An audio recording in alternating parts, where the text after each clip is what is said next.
Bismillahirrahmanirrahim. Assalamualaikum warahmatullahi wabarakatuh. Innal hamdalillah nahmaduhu wa nasta'inuhu wa nastahdihi wa nastaghfiruh wa natubu ilaihi wa na'udzu billahi min syururi anfusina wa sayyiati a'malina may yahdihillahu fala mudhillalah wa may yudlilhu fala hadiyalah.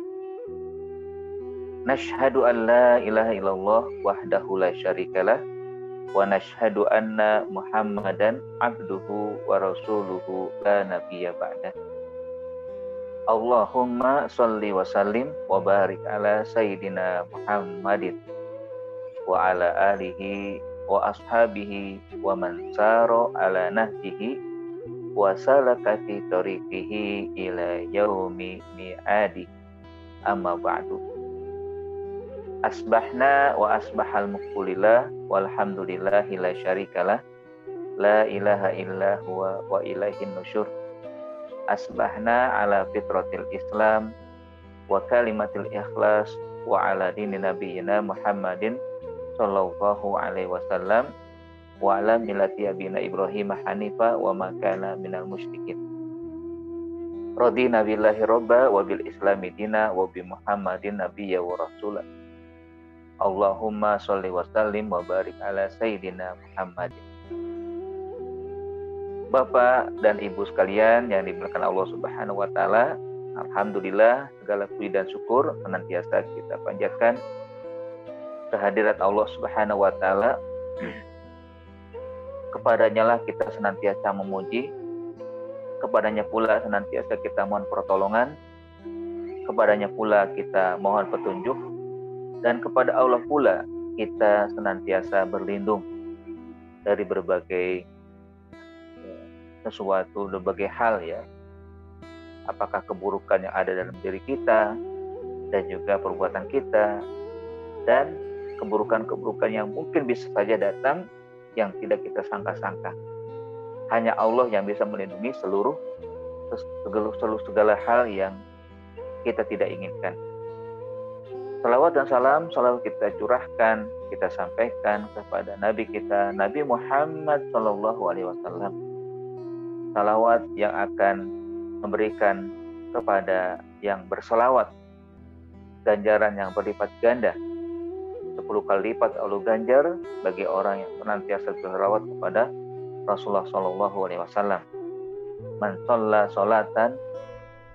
sholla alayya sholatan sallallahu lahu biha asyran.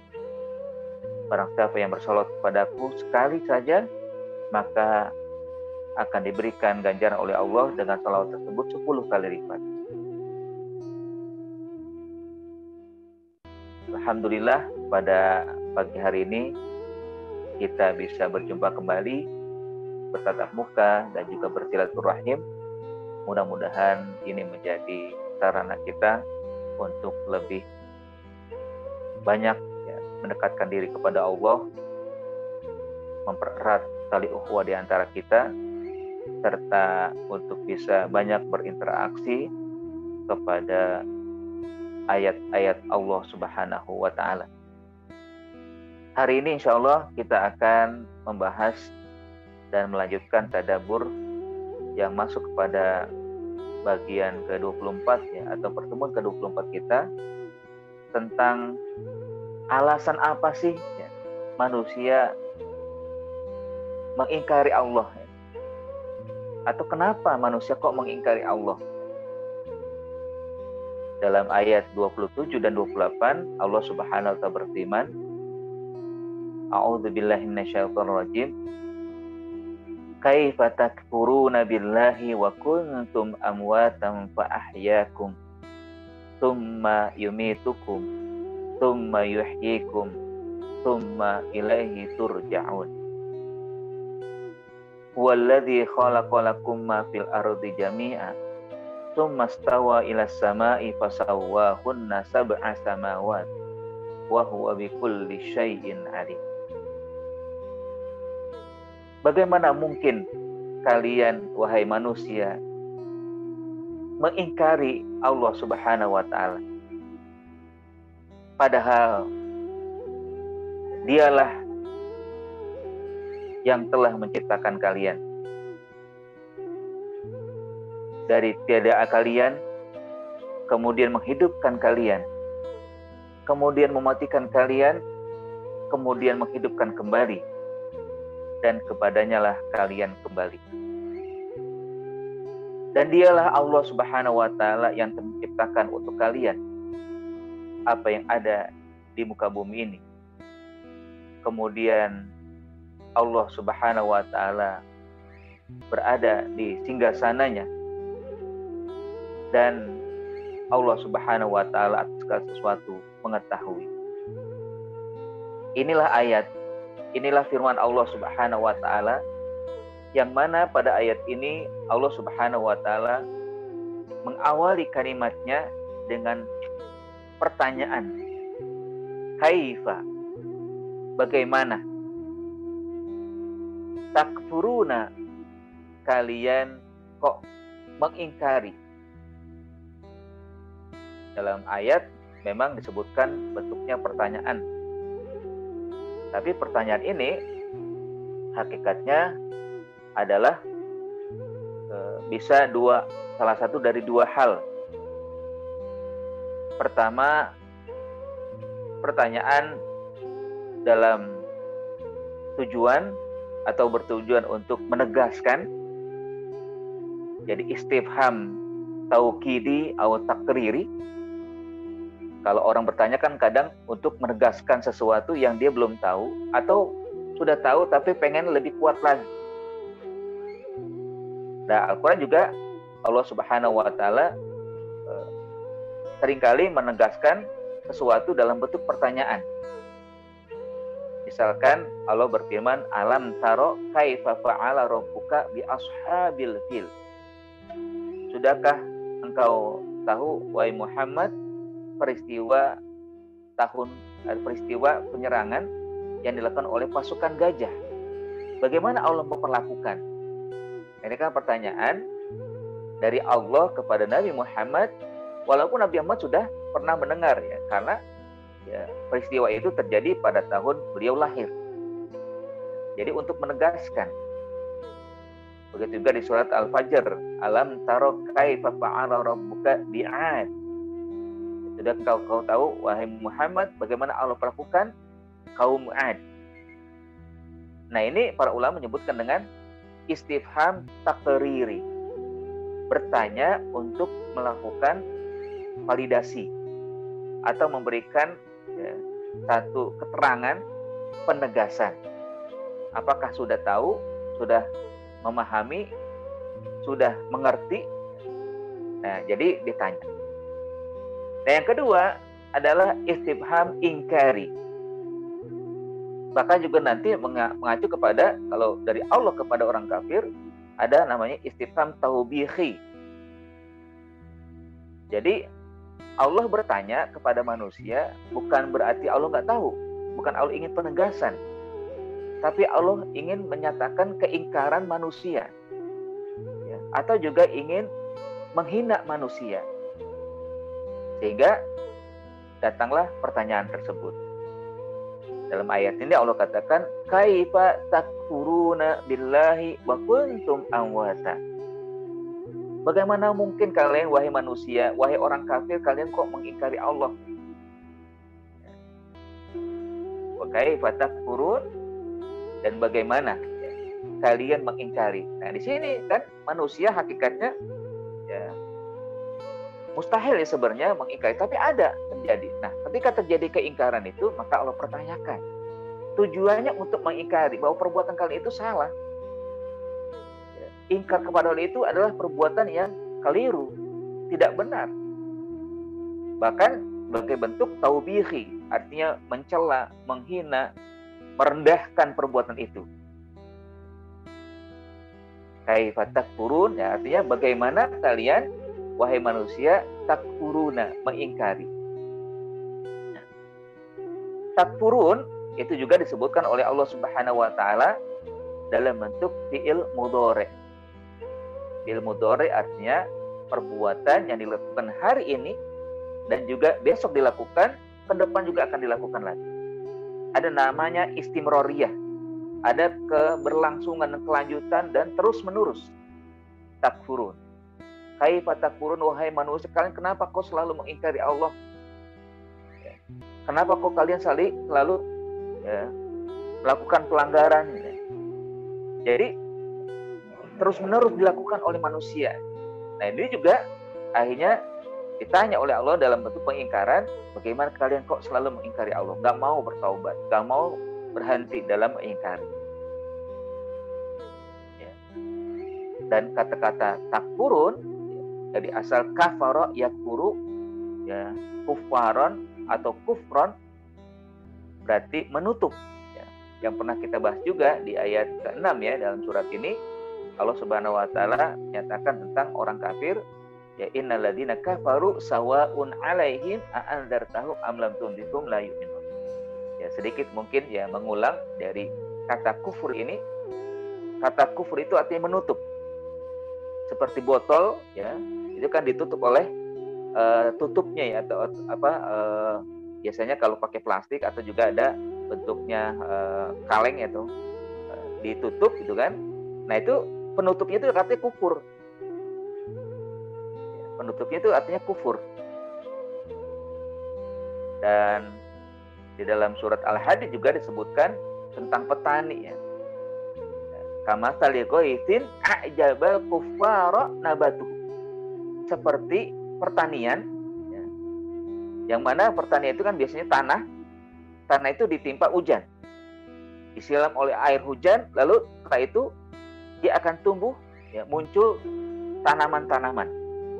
Yang tentunya tanaman ini tumbuh sebelumnya para petani meletakkan benih di bawah tanah, lalu ditutup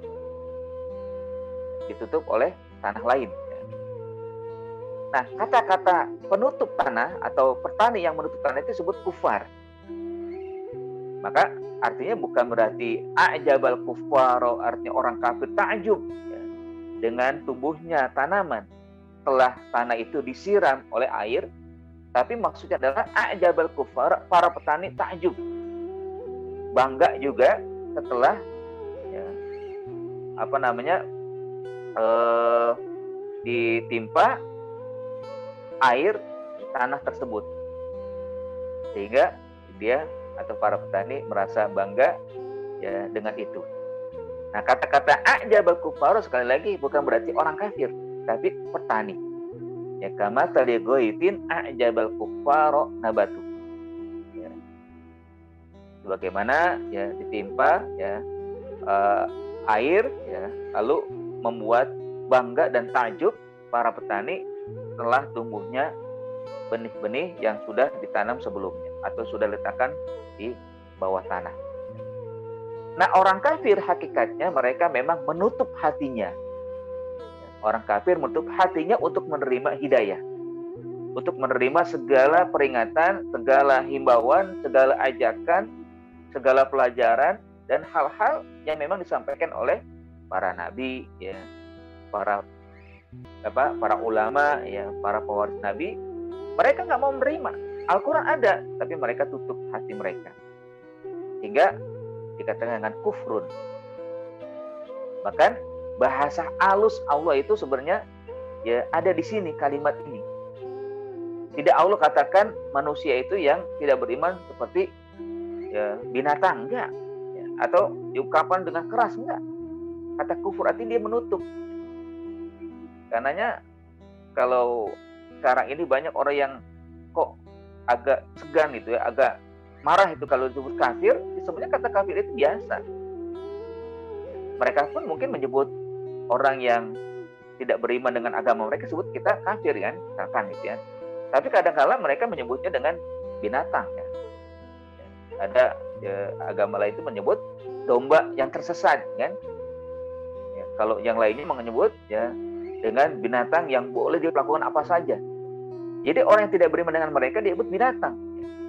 Sementara Allah tidak menyebut binatang, tapi menyebut adalah orang yang menutup hatinya dari beriman kepada Allah atau juga mau menerima segala kebaikan atau segala peringatan dan pelajaran.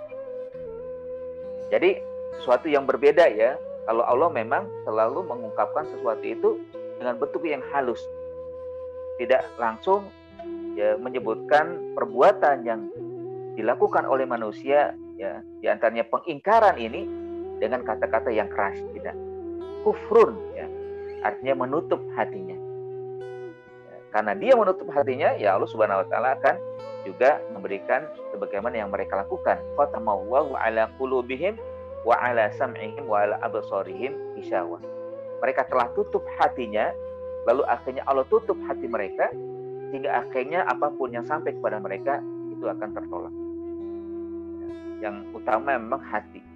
Kalau hati sudah tertutup, itu tidak akan lagi bisa menghadirkan sesuatu yang baik bagi mereka. Kalaupun hadir, tapi mereka akan berusaha untuk menolak. Ya seperti pintu kan, di rumah itu kalau pintu kita tutup terus, ya orang luar nggak akan masuk. Kita pun nggak bisa keluar itu kan. Nah orang lain nggak bisa masuk, kenapa? Karena kita tutup. Nah bagaimana juga ketika hati manusia ditutup, nggak bakal bisa masuk. Apapun yang ada nggak akan masuk. Kalaupun masuk mungkin akan mudah keluar. Nah, masyaallah muslimin, Bapak dan Ibu sekalian dirahmati Allah Subhanahu wa taala, itulah yang Allah katakan ya sebagai bentuk pertanyaan, wa kaifa takfuruna billah. Bagaimana kalian manusia kok ya mengingkari Allah gitu. Kayaknya satu hal yang ya boleh dikatakan ya satu yang apa namanya ya? Kalau Allah itu kok sebagaimana yang disebutkan ya sini untuk kita jelaskan ya, sulit juga untuk mengatakan ya. Nah, jadi yang saya dapatkan ya dari tafsiran ayat-ayat ini atau kalimat ini, kaifa takfurun, kaifa istifham ingkari, ankarallahu ala ma ya, fa'ala bihi annas. Jadi ini merupakan pertanyaan mengingkari, Allah mengingkari atas perbuatan manusia ala kufrihim ma'anahu khaliquhum, akan kekufuran, keingkaran manusia padahal Allah yang telah menciptakan kalian qabla an yujad, yang sebelumnya manusia tidak ada. Takfurun ya artinya adalah fi'il mudhari' yushiru ila istimrariyah wa dawam. Fi'il mudhari' yang disebutkan oleh Allah, kata-kata yakfurun atau takfurun ini menunjukkan keberlanjutan, keberlangsungan dan selamanya.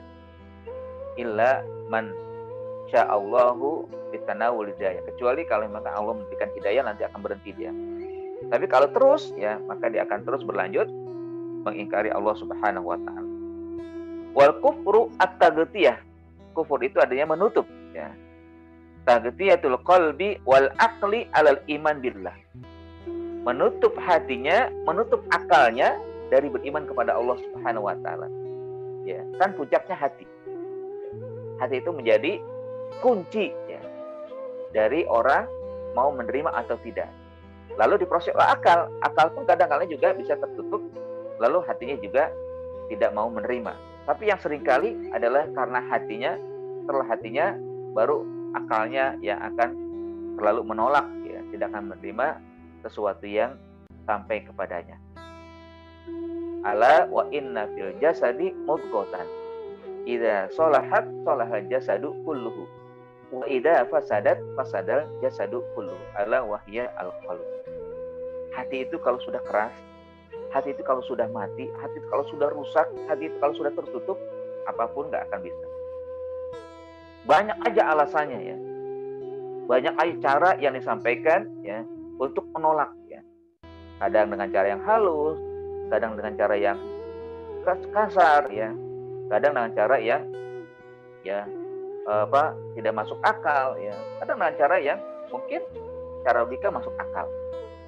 Tapi intinya adalah karena hati itulah yang sudah tertutup, yang tidak lagi terbuka, sulit untuk menerima. Bahkan mungkin juga bukan kepada orang kafir saja ya. Ada juga orang yang ya kayak kemarin kita bahas ya tentang orang fasik. Orang yang dia senantiasa berbuat jahat ya, berbuat maksiat. Kalau hati sudah tertutup, sulit juga untuk mendapatkan nasihat ya, untuk menerima nasihat. Masuk nasihat itu kan. Apapun kadang alasannya ada aja. Kita juga tentunya mohon kepada Allah ya, doa yang disampaikan oleh Rasulullah SAW, Allahumma ya muqallibal qulub tsabbit qalbi ala ta'atik wa ya musarrifal qulub sharrif qalbi ala dinika. Ya Allah yang membalikkan hati manusia ya, kokohkanlah, tetapkanlah hati kami untuk taat selalu kepadamu. Ya Allah yang merubah hati manusia, rubahlah hati kami untuk selalu pada agamamu. Ya, intinya usaha untuk bisa Allah buka. Karena kalau sudah terbuka, insya Allah ya berbagai hal, bukan hanya sekadar nasihat, peristiwa yang dialami olehnya atau di sekitarnya itu akan membuat dia masuk gitu ya, menerima lalu menjadi nasihat. Perbuatan-perbuatan maksiat yang kadang-kala sulit untuk dihilangkan dalam dirinya itu karena hati. Kadang ada yang rajin sholat tapi maksiat rajin juga, rajin baca Quran tapi ya, perbuatan atau ya tontonan-tontonan yang sekarang kan sangat mudah ya, tinggal ya gerakan jempol ada jari saja mudah dilihat. Yang kan sulit untuk dihilangkan itu karena sudah kebiasaan atau karena memang hati yang lama-lama dia sudah terkungkung gitu ya. Mungkin dia merasa enggak, hati enggak tertutup kok. Kalau saya baca Quran, kalau saya sholat, kalau saya ibadah dan lainnya. Mungkin saja dia beralasan seperti itu. Tapi ketika dia tidak mau menghilangkan, tidak mau meninggalkan maksiat, ya, bahkan maksiat itu adalah merupakan terang-terangan dilarang oleh Allah Subhanahu wa taala, maka hakikatnya dia sedang menutup hati. Mungkin ya dia merasa bisa ya menghindar ya, tapi menghindarnya itu tidak selamanya ya. Mungkin dia bisa mengiringi dengan perbuatan baik. Betul memang, tapi apakah kebaikan yang dilakukan sudah diterima oleh Allah ya? Sementara kemaksiatan yang selalu dilakukan tidak berusaha untuk ditinggalkan.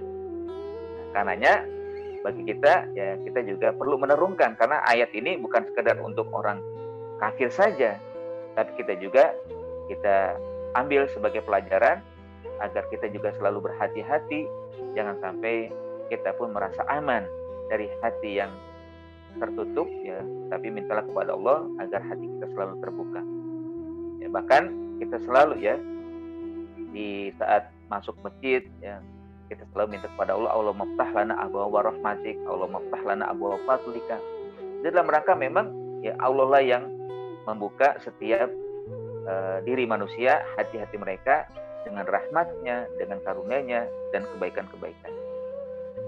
Nah di sini Allah pertanyakan ya tentang bagaimana sebenarnya manusia itu kalau mau mengingkari Allah, kufur kepada Allah, padahal kondisi manusia itu hakikatnya seperti yang akan disebutkan ya pada ayat ini.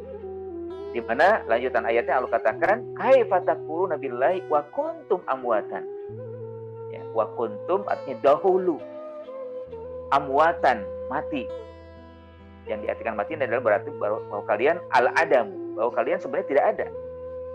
Ya. Bahwa kalian sebenarnya tidak tidak memiliki kekuatan ya. Ya, jadi bisa katakan wa kuntum amwatan ay annal insan wal makhluk kulluhu amwatan ay al-adam, bahwa manusia bahkan seluruh makhluk hakikatnya pada awalnya tidak ada. Amwat ya, amwat itu bisa diartikan dengan mati atau amwat itu tidak ada. Maksudnya kita memang wujudnya tidak ada awal. Bahkan dalam surat Al-Insan dikatakan hal ata alal insani hinum minad dahri lam yakun syai'an madhkura. Apakah telah datang ya kepada wahai Muhammad ya atau kepada manusia saat-saat atau waktu-waktu yang mana di situ manusia belum ada apa-apanya, nggak ada sesuatu yang diketahui, ya, sesuatu yang disebut-sebut, nggak ada.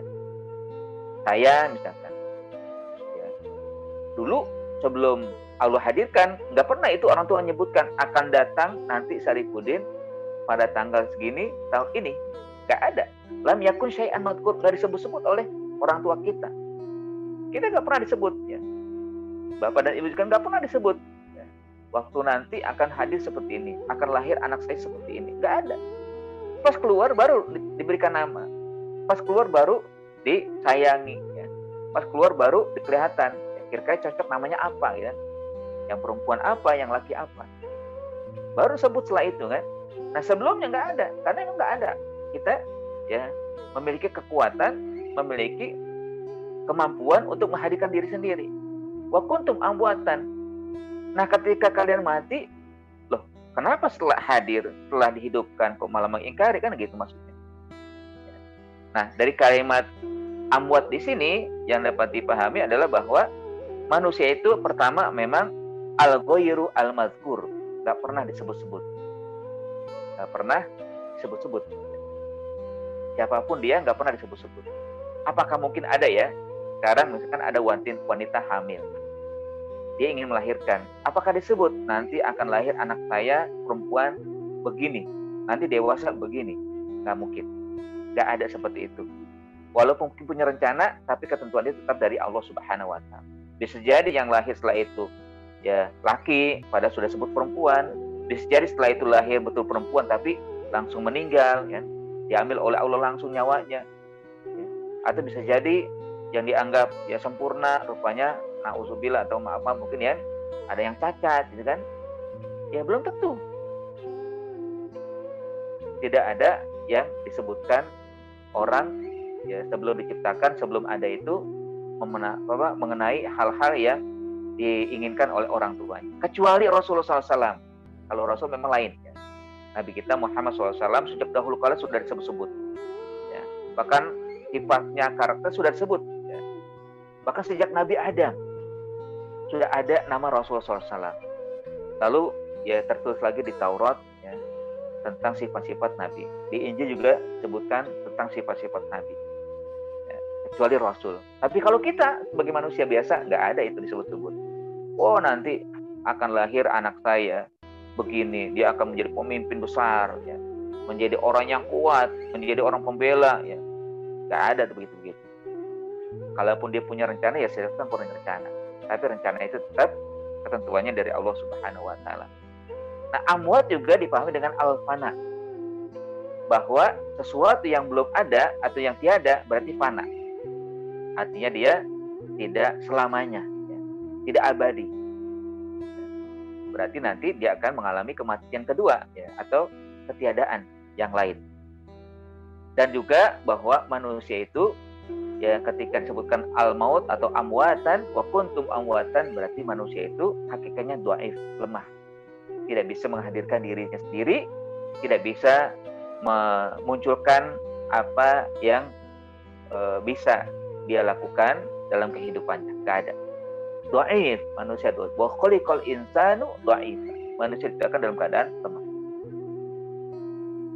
Bahkan dalam surat ini ya, surat Al-Muddatsir itu kan juga Allah sebutkan ya, di ayat 11 ya. Dan selanjutnya itu Allah berfirman, "Darni wa man khalaqtu wahida wa ja'altu lahu malan mamduda wa banina syuhuda wa mahattu lahu tamhida tsumma yatma'u an azid kalla innahu kana li ayatina anida." Begitulah manusia ya. Kata Allah, "Darni wa man khalaqtu wahida." Tinggalkan aku sendiri, tinggalkan aku bahwa aku menciptakan manusia sendirian. Artinya dalam keadaan lemah, tidak memiliki kemampuan. Sendirian dia. Ya. Artinya memang sendirian, dia tidak memiliki kemampuan. Lalu nanti diberikan oleh Allah ya kemampuan melalui orang tuanya. Dibantu dia, ya, bagaimana mandi, bagaimana berpakaian, bagaimana makan. Lalu beranjak, setelah itu Allah katakan, ya, wa ja'altu lahu malam mamduda. lalu aku berikan kepada dia harta yang berlimpah, harta yang cukup untuk kehidupannya. Wa banina syuhuda, Allah berikan juga anak yang menjadi teman dalam kehidupannya. Nampak ya di hadapannya anak-anak yang ya, menyenangkan ya, menjadi pelipur dalam kehidupan. Bahkan wa mahatu lahu tamhida, aku berikan kekuasaan kepadanya, aku berikan kekayaannya lebih dari ini. Tapi sayang manusia seringkali ketika diberikan itu, mayat mau an azid, dia tamak lalu minta ditambah. Ya, kalau baru kasih satu minta dua minta tiga dan sebagainya. Namun akhirnya Allah sudah memberikan tambahan kepada dia karena innahu kana di ayatina anida. Karena dia kepada ayat-ayat Allah ya keras dan mengingkari. Ini ya, banyak manusia memang begitu. Diberikan harta, akhirnya malah ingkar kepada Allah. Ada 3 jenis manusia yang ingkar dengan berbagai bentuknya ya. Yang ini juga pernah ya saya sampaikan, ya, mungkin sekarang mengingatkan kembali. Pertama, seperti Fir'aun. Ya. Fir'aun ini diberikan ya kekuasaan dan bahkan juga ya kalau katakan absolut lah itu ya, kekuasaan yang mutlak ya, kekuasaan yang begitu banyak, begitu luas. Sampai akhirnya kekuasaan ini membuat dia sombong. Akhirnya dengan kekuasaan itu dia merasa ya, lebih ya, memiliki apapun ya, sehingga dia menyatakan diri sebagai Tuhan. Yang kedua ya Haman ya. Ini menterinya ya, menteri yang diberikan oleh Allah ilmu pengetahuan, tapi akhirnya dengan ilmu itu dia ya, menjadikan ya, legalitas segala ya, kemaksiatan, kekufuran yang dilakukan oleh Fir'aun.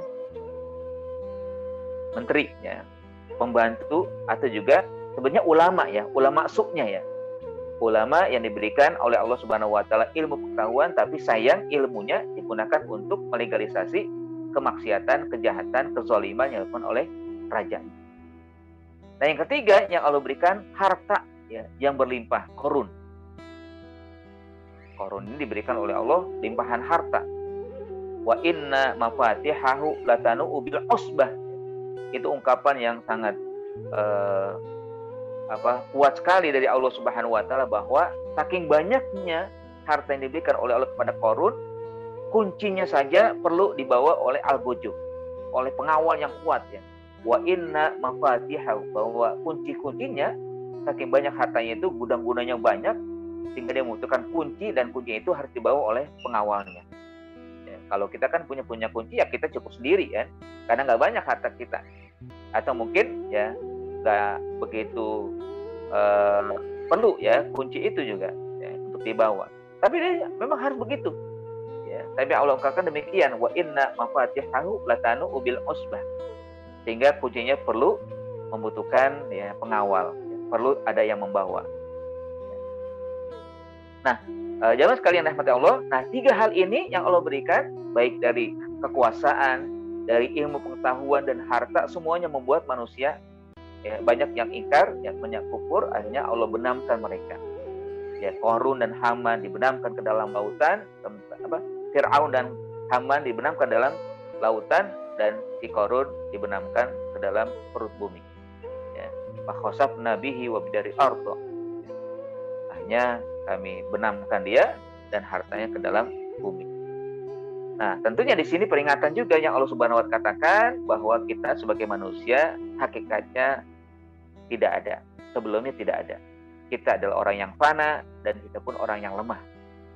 Sungguh ya sesuatu yang aneh kalau manusia selalu mengingkari Allah, kufur kepada Allah Subhanahu wa taala. Ini yang Allah pertanyakan. Wa kaifa takfuruna wa kuntum amwatan, ya, bahwa kalian sebelumnya mati, sebelum kalian tidak disebut-sebut, sebelumnya kalian fana, ya, tidak ada, sebelum kalian adalah orang yang lemah. Ya. Lalu Allah katakan setelah itu fa ahyakum, baru Allah hadirkan. Ya. Jadi proses kita memang gitu ya, mati hidup mati hidup, ya, 2 kali mati 2 kali hidup, terakhir hidup, bukan kali mati. Makanya prosesnya begitu, bukan hidup mati, bukan, tapi mati hidup. sehingga akhirnya adalah hidup. Nah, jadi bagaimana Allah Subhanahu wa taala mengingatkan kepada kita bahwa diri kita ini hakikatnya mati, tidak disebut-sebut, ya. Kita adalah lemah, lalu Allah hidupkan setelah itu. Fa ahyakum, maka kami berikan kehidupan kepada kalian. Kami hadirkan kalian ke muka bumi. Yang hakikatnya kehidupan di muka bumi ini bukan untuk berleha-leha, untuk bersenang-senang saja, untuk berfoya-foya, tapi adalah untuk bagaimana mengabdikan diri, mengikuti dan melaksanakan segala perintah Allah Subhanahu wa taala. Wa ma khalaqtul jinna wal insa illa liya'budun. Tidaklah aku ciptakan jin dan manusia kecuali untuk beribadah kepadaku, kata Allah Subhanahu wa taala. Fa ahyakum maksudnya adalah ahyallahu wa a'tahul asya wa wasailul hayat. Allah berikan kehidupan kepada manusia dan berikan sarana-sarana untuk mengelola kehidupan ini. Fa ahyakum. Allah hidupkan kalian, Allah hidupkan kita, Allah hidupkan saya, semuanya Allah hidupkan. Yang sekarang ini kita lakukan dan kita rasakan dan kita alami, Allah hidupkan ini, dan juga Allah berikan segala hal, ya, dalam bentuk sarana-sarana untuk kita bisa, ya, melanjutkan kehidupan ini.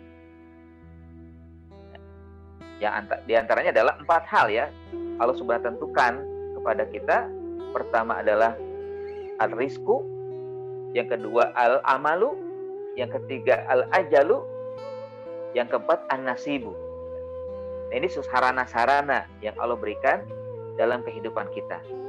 Pertama rezeki. Nah, rezeki itu Allah juga tanggung untuk orang yang hidup. Makanya kita nggak perlu takut akan rezeki. Yang penting kita selalu meminta kepada Allah, selalu kita bersama Allah Subhanahu wa taala. Apapun dalam kondisi apapun yang kita alami, tetaplah yakin akan rezeki Allah Subhanahu wa taala. Ya. Wala taqtulu amwal wala taqtulu auladakum khasyatal imlaq nahnu narzuqukum wa iyyahum, kata Allah. Jangan kalian bunuh anak-anak kalian karena takut miskin. Karena kami yang memberikan rezeki kepada kalian dan mereka. Masing-masing sudah punya rezekinya. Rizku. Artinya memang sebagai rezeki ini walaupun memang sudah Allah tentukan, tapi tetap kita diperintahkan untuk kasbur rezeki. Bagaimana cara mencari rezeki, bagaimana cara menjemput rezeki itu dengan baik sesuai dengan kehendak ketentuan Allah Subhanahu wa taala. Yang kedua, Allah juga berikan kepada kita sarana al-amal, kerja, aktivitas, ya. Yang mana di sini adalah bagi kita agar selalu kasbul ajri wassawab, berusaha untuk menggapai mendapatkan ganjaran dan pahala dari amal-amal ini. Nah, perlu digarisbawahi bahwa amal ini adalah amal-amal yang baik, amal-amal yang telah diridhoi atau ditetapkan oleh Allah dengan syariat, ketentuan yang berlaku, baik dalam Al-Quran maupun hadis Nabi SAW.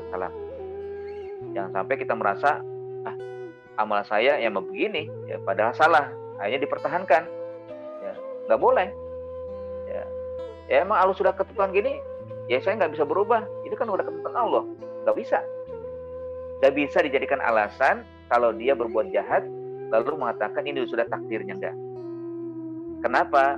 Innallaha la ya'muru bil fahsya. Allah tidak pernah memerintahkan kalian untuk berbuat jahat, nggak pernah, ya.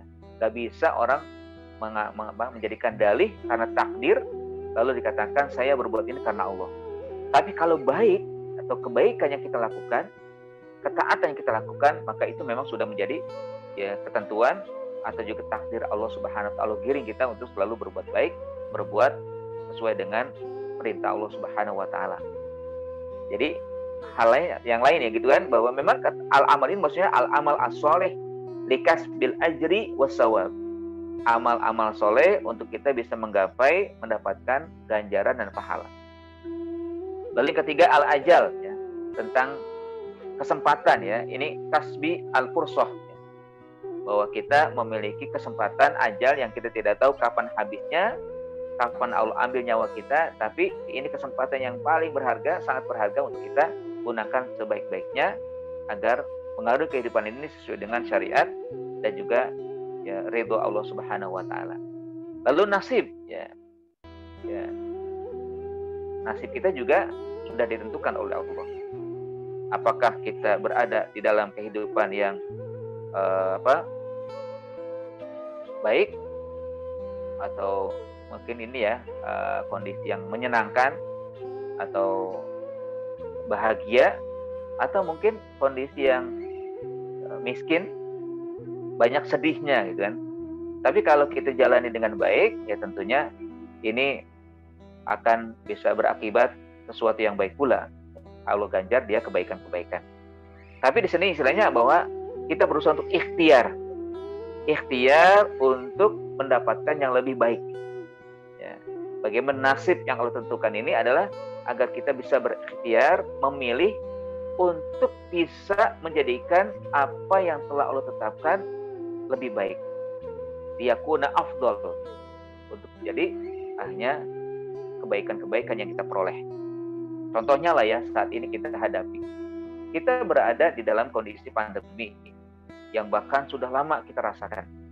Hampir 6 bulan lebih kita lalui. Bahkan ada orang yang akhirnya bosan berada di rumah terus, sehingga pengen keluar ya. Bahkan sudah ditetapkan juga sebelumnya kan, ada new normal, kehidupan baru ya. Tapi rupanya ya tidak berubah juga kondisi ya pandemi ini, bahkan ya di Jakarta ya agak parah gitu kan, sehingga ya pemerintah daerah perlu mengeluarkan PSBB baru ya, ketentuan dan juga aturan yang harus ditaati oleh masyarakat ya Jakarta. Ya. Kenapa? Karena rupanya pandemi itu belum berakhir, bahkan muncul klaster-klaster ya, ada klaster keluarga, ada klaster perkantoran, ya, komunitas dan sebagainya. Sehingga perlu ya oleh pemerintah daerah melakukan tindakan atau melakukan penerapan aturan-aturan baru lagi ya, atau ya untuk masyarakat juga sadar ya bahwa kita masih berada di dalam kondisi yang agak rawan. Nah, sekarang kita kan memang yakin bahwa ini merupakan ketentuan Allah ya, pandemi ini ketentuan Allah, takdir Allah Subhanahu wa taala. Tapi bagaimana nasib kita? Nah, itu nanti kita melakukan ikhtiar ya. Kita ikhtiarkan untuk menjadi hamba yang afdol di sisi Allah. Menjadi hamba yang senantiasa menghadapi ya ketentuan Allah ini dengan cara yang baik. Dengan cara yang elegan, dengan cara yang sesuai dengan syariat Allah, ya, sesuai dengan ketentuan Allah Subhanahu wa taala. Ya. Begitulah yang seharusnya kita lakukan. Nasib kita memang Allah tentukan. Tapi bagaimana juga Allah berikan ikhtiar untuk kita lakukan istihad ya. Kita pilih sesuatu yang akhirnya dengan ikhtiar kita Allah Subhanahu wa taala senang dengan kita. Ya. Contohnya lah ya, bahwa kita harusnya dengan kondisi seperti ini segera iltija kepada Allah, kembalilah kita kepada Allah ya. Mohon segala sesuatu kepada Allah Subhanahu wa taala. Mungkin ya, dulu di saat kita normal sebelum terjadi pandemi, kita banyak melakukan kelalaian. Mungkin dulu kita hanya bergantung kepada apa yang kita usahakan ya. Mungkin bergantung kepada Allah tapi tidak menjadi utama ya. Mungkin juga dulu kita ya, selalu merasa apa yang kita miliki pasti berhasil ya kita pertahankan ya. Atau yang kita inginkan pasti akan tercapai, mungkin demikian, tanpa kita merasa ada ya di balik itu Allah Subhanahu wa taala yang menghadirkan, yang mempertahankannya. Tapi sekarang dalam kondisi ini dia nggak bisa pertahankan. Kita merasa ya harta yang sudah kita kumpulkan begitu cepat habis ya, karena memang kondisi pandemi kita tidak lagi bisa bekerja dengan baik. Ada juga yang akhirnya jabatannya turun, pekerjaannya hilang, pendapatannya berkurang, bahkan ada juga sampai sekali tidak mendapatkan pendapatan. Ya. Sampai nyawa pun akhirnya ada yang banyak yang hilang. Gitu kan. Nah, ini semuanya ketentuan Allah Subhanahu wa taala. Ya, tidak bisa kita pungkiri. Nah, sekarang bagaimana kita kembalikan kepada Allah, iltija kita kepada Allah kita kuatkan. Ya. Irtibat kita kepada Allah juga kita kuatkan lagi, sehingga kelak di saat kita menghadapi ini Allah Subhanahu wa taala senang dengan kita, bahwa kita mau kembali atau kita mau tetap bersama Allah Subhanahu wa taala. Idza khasirta dunya wa kunta ma Allah fama khasirta syai'an. Kalau Anda mengalami kerugian sementara Anda tetap bersama Allah, hakikatnya Anda tidak merugi sekalipun ya. Sedikit pun tidak rugi. wa idza rabihta wa idza rabihta ma fid dunya ya kullaha ya walai sama kaulo ya faqad khasirta kullaha. Sementara ketika Anda meraih segala sesuatu yang ada di dunia ini, semuanya Anda bisa miliki, tapi Anda tidak bersama Allah, maka hakikatnya Anda sedang mengalami kerugian yang sebesar-besarnya. Wallahu alam. Nah, ini adalah bagian daripada masyiatullah ya. Jadi Allah tentukan di sini sebenarnya bahwa manusia itu awalnya tidak ada, lalu masyiatullah, kehendak Allah hadirkan, yaitu dengan fa'ahyakum. Ini masyiat Allah kedua yang pertama pada makhluk. Allah tetapkan manusia lahir, Allah tetapkan hadir di muka bumi, yang hakikatnya nanti Allah lihat siapa yang dalam kehidupan dunia ini ya mengikuti kehendak Allah, ya beriman kepada Allah, bertakwa kepada Allah, beribadah kepada Allah, dan berakhlak sesuai dengan ketentuan Allah Subhanahu wa taala ya. Atau kebalikannya ya, nanti kelihatan tsumma yumitukum. Kemudian setelah kalian hidup, Allah matikan lagi. Nah, ini kematian kedua. Yumitukum masyiatullah at-tsaniyah. Kehendak Allah yang kedua, Allah matikan kalian bikin ta'il hayati wal amal. Wa yamshi ila daril qabri bitanawulil jazai asna al hayah. Jadi kematian ini adalah menghentikan kehidupan, menghentikan pekerjaan perbuatan manusia, lalu dia berjalan ke ya daril qabri ya ke kuburan ya, berada di kuburan untuk mendapatkan balasan selama hidupnya di dunia. Ya, artinya kematian itu bukan sebagai akhir dari kehidupan manusia sebenarnya, tapi menjadi awal kehidupannya akan dia dapatkan lagi nanti yang selamanya. Bahkan di kuburan itu sendiri sebenarnya tidak mati, dia akan dihadirkan oleh Allah untuk mendapatkan ganjaran balasan apa yang telah dilakukan di dunia. Makanya hidup ini sangat berarti. Hidup ini walaupun cuma sekali tapi sangat berarti, harus kita gunakan dengan sebaik-baiknya.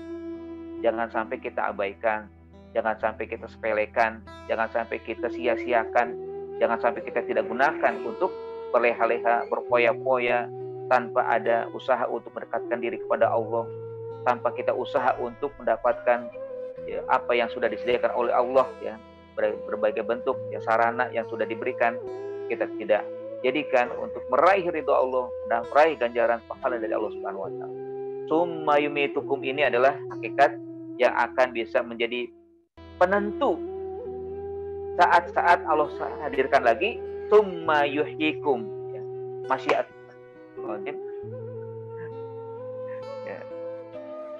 ya. Kemudian ya masyiatullah yang ketiga adalah Allah hidupkan kembali ya. Summa yuhyikum summa ilaihi turja'un, dan kepadanya manusia akan kembali. Nah, kalau kita perhatikan ya, di dalam kata-kata summa yumitukum ya, yang kedua, kemudian Allah matikan kalian ini, nanti akan kelihatan ya. Atau ya pokoknya setiap insan ya, setiap individu akan merasakan apakah dia nanti kelak akan menjadi ahlus sa'adah atau ahlus syaqawah. Orang yang akan mendapatkan kebahagiaan selamanya atau mendapatkan kesengsaraan selamanya. Ya, kita berhusnuzon kalau misalkan hidup di dunia baik, bahwa dia adalah min ahlil khair, wa huwa min ahlil khair. Kalau orang bersaksi bahwa dia merupakan orang baik, akan disaksikan oleh manusia, maka manusia ini nanti akan yang dikubur ini akan mendapatkan kebahagiaan. Kalau misalkan betul-betul demikian. Atau min ahli syaqawah, jadi orang yang sengsara di kubur, di kuburan. Makanya kuburan dia akan menjadi penentu kehidupan yang akan datang. Atau dia mendapatkan nikmat ya. Makanya kita yakin ada nikmatul qabri, ada azabil qabri. Ada nikmat yang menyenangkan di kuburan, ada azab yang menyengsarakan di kuburan. Nah, ini sesuai dengan amal yang dilakukan saat Allah berikan kesempatan itu di dunia.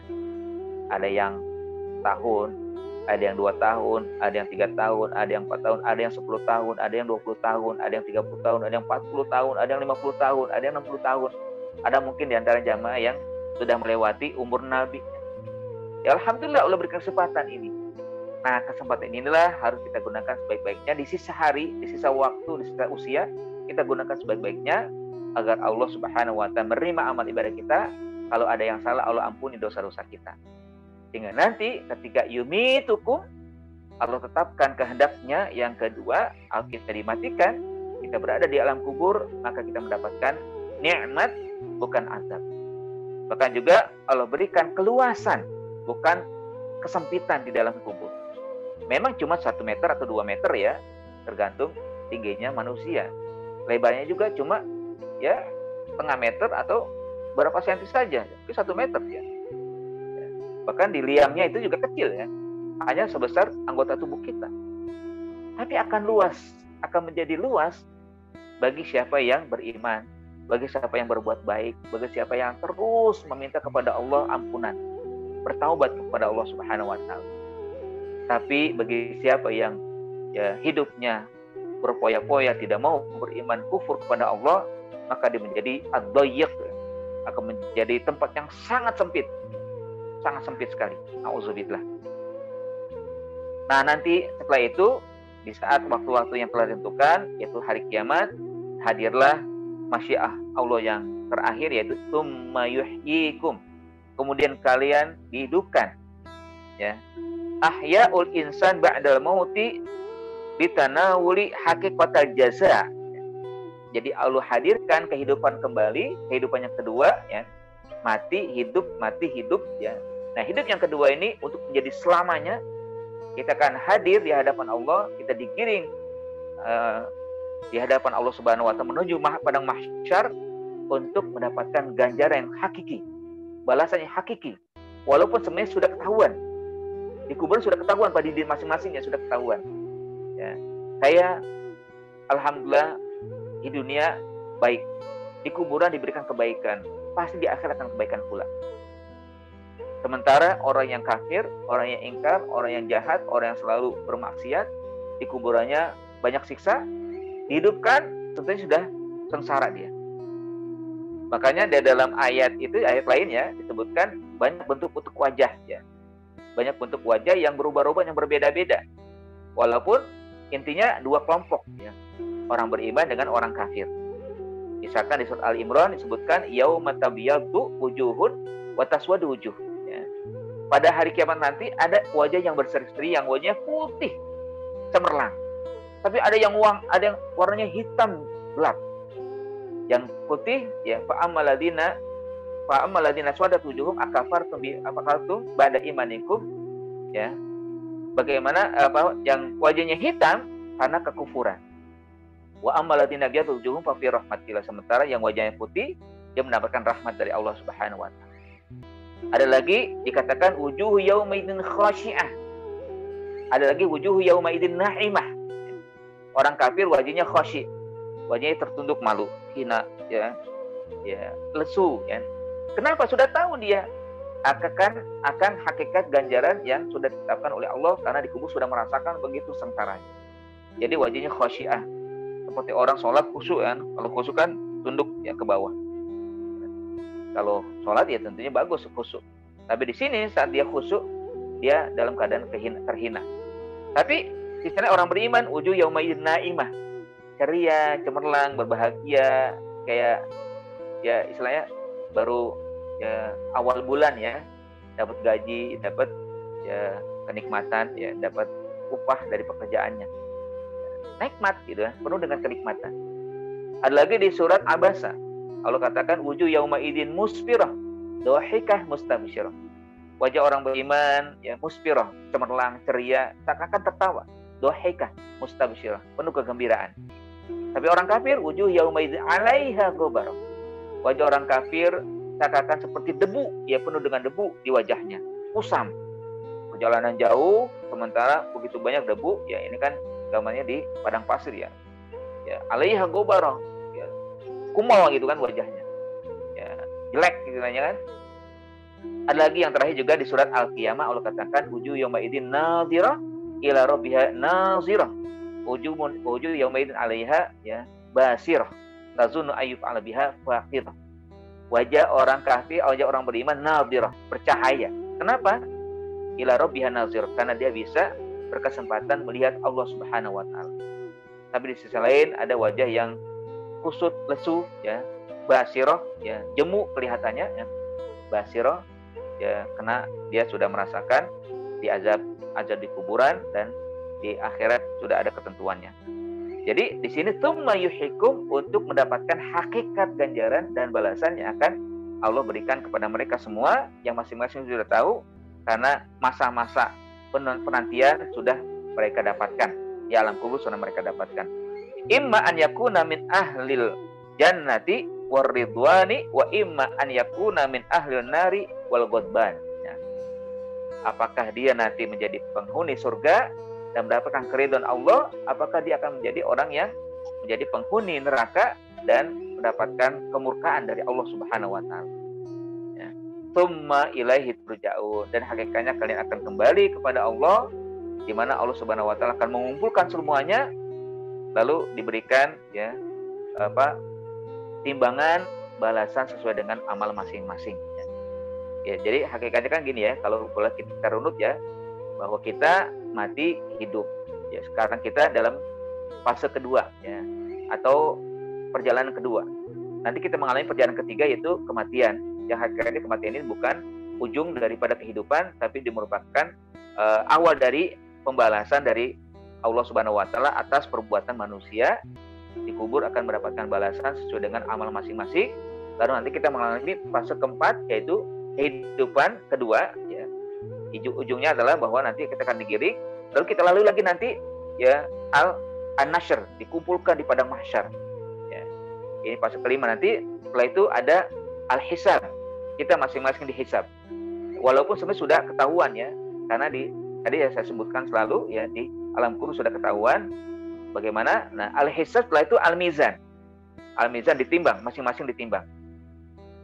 Nah, dari timbangan inilah dalam surat di surat Al-Qari'ah dan juga Al-A'raf disebutkan, fa amma man saqulat mawazinuhu fa huwa fi 'isyatir radiyah. Yang timbangan kebaikannya banyak, ya, maka timbangan kebaikannya berat, maka akan mendapatkan kehidupan yang penuh keridhaan.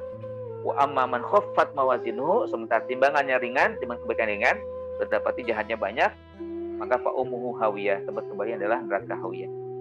Setelah itu baru asyirat, kita disuruh melintasi jembatan, yang mana jembatan ini menuju surga, tapi di bawahnya adalah neraka. Ya. Ada yang terjatuh, ada yang bisa lewat, ya, walaupun mungkin dengan beragam cara. Ya. Ada yang bergelantungan, ada yang merangkak, ada yang berjalan seperti orang jalan maraton, ada yang jalan-jalan cepat, ada yang sprint, gitu kan? Tergantung amalnya juga. Yang mana sirat ini seperti rambut di belah 7, saking tipisnya. Tsumma ilaihi turja'un, maka kita kembali semuanya kepada Allah Subhanahu wa taala, akan kita dapatkan balasan, akan diberikan oleh Allah sesuai dengan amal-amal perbuatan kita. Nah, akhirnya di sini sebagai ujung daripada perjumpaan kita, bahwa di sinilah memang Allah pertanyakan kepada manusia, kenapa kok kalian kafir? Kenapa kok kalian ingkar kepada Allah? Apa sih alasan kalian ingkar, ya? Ya. Padahal Allah lah yang menghadirkan kita semua, menghadirkan manusia itu semua, kan? Nggak ada alasan sebenarnya untuk mengingkari Allah. Nggak ada alasannya untuk mengingkari Allah, karena Allah lah yang menghadirkan semuanya. Dari kehidupan kita sekarang ini, semuanya Allah yang adakan. Mau jadi sarana atau sarana yang banyak, gitu kan, Allah berikan. Karenanya marilah, sekali lagi ini peringatan untuk kita semua. Ayat ini juga dituju kepada siapapun.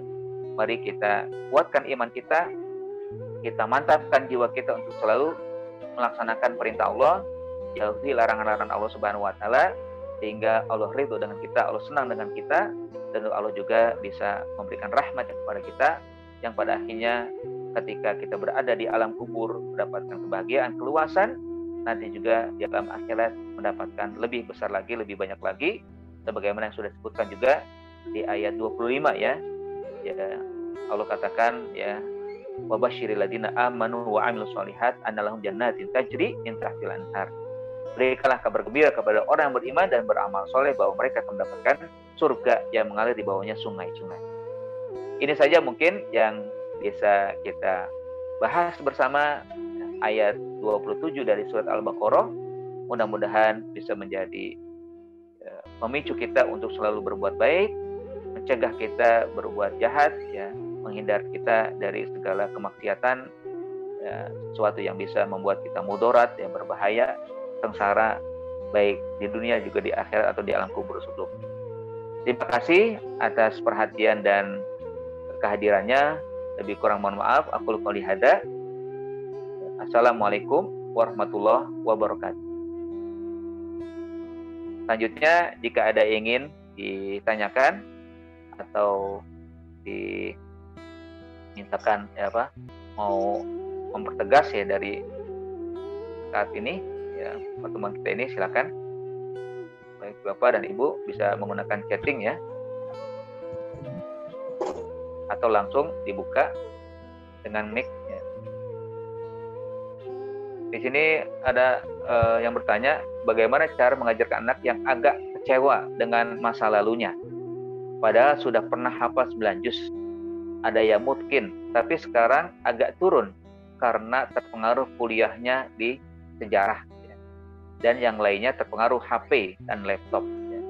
Komik, Instagram, film, dan lain-lain ya istilahnya. Jazakallahu khairan. Ya, ini memang lingkungan sangat pengaruh ya dalam kehidupan manusia, bahwa apapun yang ada di dalam kehidupannya bisa mempengaruhi ya masa yang dia sedang lalui. Karenanya perlu dipertimbangkan ya kuliahnya ya, atau juga alat yang sedang dipegang, kan? Kalaupun sudah terjadi, bagaimana caranya? Pertama ya selalu berikan peringatan atau berikan pengajaran kepadanya bahwa sesuatu yang kita lalui ini adalah agar kita bisa beroleh ya, kebaikan dan pahala. Jadikan sarana yang sedang kita lalui untuk beroleh manfaat. Misalkan tadi disebutkan dengan kuliah di sejarah, yang mungkin sejarah itu diputar balik ya, oleh tempat dia kuliah. Nah sekarang bagaimana kita bisa imbangi, orang tua bisa mengimbangi ya berikanlah sejarah-sejarah yang sebenarnya ada ya dari dari para ulama yang lurus gitu ya, baik dari kalangan ormas atau dari kalangan kelompok ya. Kan ada ya baru muncul JKDN ya, jejak khilafah di Nusantara, itu bagus tuh kan, untuk bisa diberikan kepadanya. Atau ada banjir darah gitu kan, atau ada api sejarah, itu bisa diberikan buku ini dikasih kepada anak yang sedang kuliah sejarah, yang bisa jadi di kuliahnya ada hal-hal yang sebenarnya perlu diluruskan ya. Atau anak-anak yang sedang gemar dengan laptop, dengan HP, dengan film ya, bisa mungkin orang tua bisa menemani atau bisa mendampingi ya, apa sih kegiatan yang dia lakukan di saat dia menggunakan HP, menggunakan gadget atau menonton film ya. Kalau mungkin filmnya itu yang sifatnya umum, coba ajak diskusi ya. Kira-kira apa sih manfaat yang kamu tonton tadi ya.